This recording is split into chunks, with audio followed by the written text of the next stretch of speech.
안녕하세요. 해다리의 책 읽는 하루에 함께 해주셔서 감사합니다. 과학은 무신론과 유신론 중 어느 쪽의 편을 들어줄까요? 저는 어린 시절에 너 예전에 그렇게 말했었잖아. 왜 말을 바꾸냐? 라는 식으로 말하면 내가 언제? 몇 시 몇 분 몇 초? 증거 있나? 라고 대응하는 친구들을 본 적이 있는데요.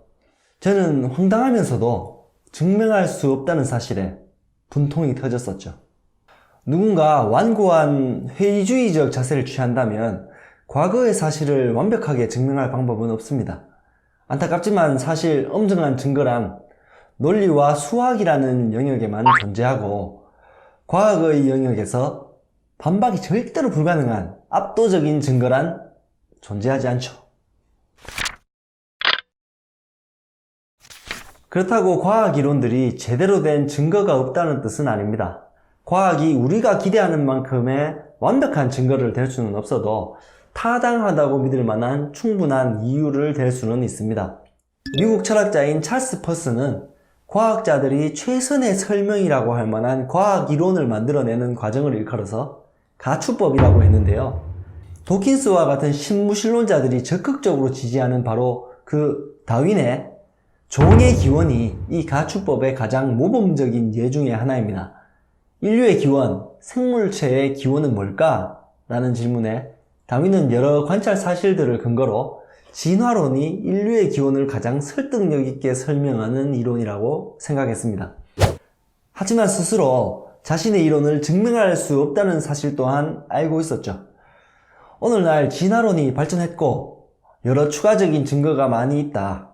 100% 확실한 사실로 인정할 수밖에 없다라고 할 수도 있겠지만 현명한 과학자라면 오늘날 과학자들이 믿는 많은 것들이 미래의 과학자들이 믿는 사실과 일치하지 않을 수 있다는 사실을 잘 알고 있습니다. 혹시 제가 진화론을 거부한다고 오해하실 수도 있겠네요.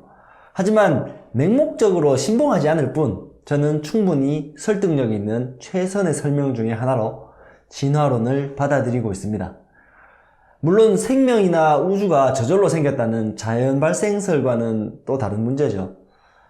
진화의 과정 없이 완벽한 모습으로 창조되었다는 이론에 대해서도 불가능하다고 생각하지는 않지만 저의 신앙 때문에 굳이 더 믿어야 할 이유는 없다고 봅니다. 한때 과학계에선 빛이 이동하려면 매개가 있어야 한다고 생각했었습니다. 그러나 1960년대 이후로는 아무도 그렇게 생각하지 않았죠. 또 한때 과학자들은 빛이 순수한 파장으로 이루어져 있다고도 생각했었습니다. 그러나 지금은 모두 빛이 광자로 이루어져 있다는 사실을 알고 있죠. 이런 한때의 이론들은 유럽 사람들이 마녀 사냥을 하던 아주 옛날의 유물 같지만 사실 겨우 5, 60년밖에 지나지 않았습니다. 제법 최근에 생각이 바뀌었다는 말이죠. 영국 화학자이자 철학자인 마이클 폴라니는 이렇게 말합니다.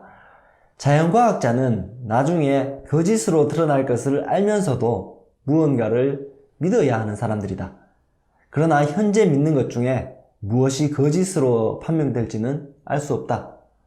빛에 대한 이론이 바뀌는 것을 봤을 때도 역사는 과학 이론이 더 나은 이론에 의해 지속적으로 폐기되어 왔다는 사실을 보여줍니다. 곰곰이 생각해보면 굳이 과학자가 아니더라도 얼마든지 알 수 있는 사실인 것 같네요. 과학적 지식들은 확실성의 정도가 다양한데요. 어떤 이론은 거의 불확실하고 어떤 이론은 거의 확실하죠. 하지만 그 어떤 이론도 절대 바뀌지 않을 거라고 확신할 수는 없습니다. 따라서 현재의 과학 이론들은 잠정적으로만 성립하고 실험적 관찰 사실로 설명할 수 있는 여러 이론들 중에 현재 가장 최선이라고 믿는 이론들입니다. 미래에 더 나은 설명이 나타나거나 새로운 정보나 사실이 밝혀진다면 이론의 교체는 얼마든지 획기적으로 일어날 수 있죠. 하지만 가끔 도킨스처럼 전투적 무신론에 너무 몰입하신 분들은 뭔가를 믿는다는 말을 완강하게 부정하는 태도를 보이는데요. 무신론은 마치 순수한 논리의 결정체인 듯이 말이죠.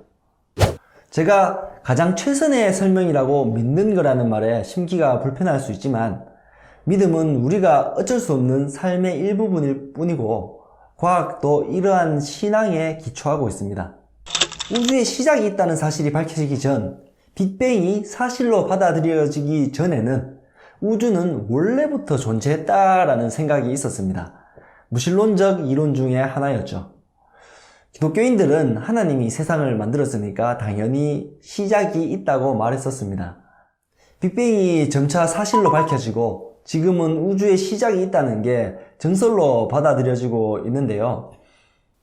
우주는 원래부터 존재했다는 무신론자들에게 빅뱅이 신이 있다는 확실한 증거가 되어서 그들 전부가 기독교인으로 회심했을까요? 당연히 아닙니다. 과학적 실험과 관찰을 통해 얻어낸 한 사실은 어떤 특별한 한 가지 이론의 증거만 되는 것이 아니라 서로 다른 여러 이론의 증거로 사용될 수가 있습니다. 즉, 빅뱅을 유실론적 틀 안에서 증거로 해석할 수도 있고 무신론적 틀 안에서 증거로 해석할 수도 있다는 말이죠. 도킨스도 과학자이기 때문에 이 점을 분명히 알고 있습니다. 그런데 유실론에 반대하는 논쟁을 할 때 도킨스는 관찰 사실이 궁극적으로 단 한 가지 의미, 즉 무신론적 의미밖에 가질 수 없다는 식의 태도를 보입니다. 아쉬운 부분이죠. 세상에 패러다임이라는 개념을 내놓은 토마스 쿤은 어떤 관찰 사실이 다른 해석의 여지가 없을 것처럼 보이는 이유는 당대의 지배적인 해석학적 패러다임 내에서만 해석되기 때문이고, 패러다임의 전환이 일어나게 되면 같은 과학적 관찰 사실을 다른 해석학적 틀 안에 놓고 다르게 해석하게 된다라고 하는데요. 좀 더 쉽게 말해서 특정 이론의 증거라고 여겼던 관찰 사실이 패러다임의 전환으로 다른 이론의 증거가 될 수도 있다라는 거죠. 만약 그리스도인이 무신론자가 된다면 과학적 관찰 사실들을 무신론의 증거로 바꿔서 해석하게 될 거고요. 저처럼 무신론자에서 그리스도인으로 회심을 한 사람이라면 반대의 일이 일어나게 됩니다. 다른 종교는 모르겠지만 그리스도인으로의 전환에서는 과학적 관찰 사실인 증거들을 거부할 필요가 전혀 없습니다. 단지 전혀 다른 시각으로 바라볼 수 있게 될 뿐이죠.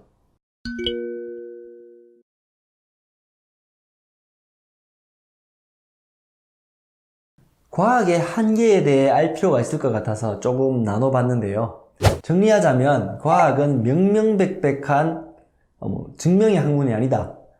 과학 이론은 현재 최선의 설명이라고 믿는 것이다. 그리고 하나의 과학적 관찰 사실은 여러 해석학적 틀 안에서 다르게 해석할 수도 있다. 요 세 가지 정도였네요. 우리는 과학이 어떠한 세계관도 다루지 않는다는 것을 알 수 있습니다. 작가인 알리스터 맥그레스는 과학이 어떠한 세계관도 다루지 않으며 특정 세계관을 채택하는 순간 과학은 한낱 이념으로 전락하고 만다라고 하는데요. 저는 옳다고 여깁니다. 따라서 도킨스의 확고한 무신론적 세계관은 과학적이라기보다는 과학적 관찰 사실에 대한 이념적이거나 신앙적인 해석이라고 볼 수 있죠. 그리고 우리는 과학적 방법으로 신에 대한 논쟁을 일으킬 수는 있어도 궁극적으로 해결할 수는 없다는 걸 알 수 있습니다. 저는 개인적으로 과학을 이용해서 신을 증명한다거나 반증한다는 독단적인 주장보다 그리스도인의 입장에서 또는 무신론적 입장에서 특정한 질문에 대해서 과학적 관찰 사실들과 모순 없이 어떻게 해석할 수 있는가 같은 논의가 많아진다면 좋겠네요. 그런 의미에서 다음 영상은 진화론에 대한 기독교의 해석에 대해서 나눠보겠습니다. 다음 영상에서 만나요. 빠이빠이.